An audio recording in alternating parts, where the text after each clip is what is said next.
Hey friends, it's Chris at Parliament. When people think about branding real estate, they think about a building, a sign, a logo. Oftentimes, branding in these kinds of projects is kind of like slapping a sticker on the outside. It's like wallpaper that's put on a wall after it's already been built. And we found that when you treat it like a sticker, you treat it like wallpaper, you kind of get what you put into it.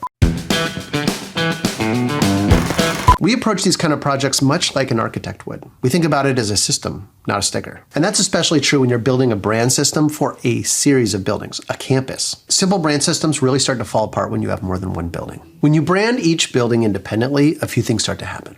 First, everything competes for attention. There's no shared logic. Nothing feels connected. And inevitably, over time, each building starts to improvise. Consistency is broken and messaging fragments. You end up with a portfolio of buildings that feels strangely unclear and completely disconnected. And that isn't a design problem. That's a systems problem.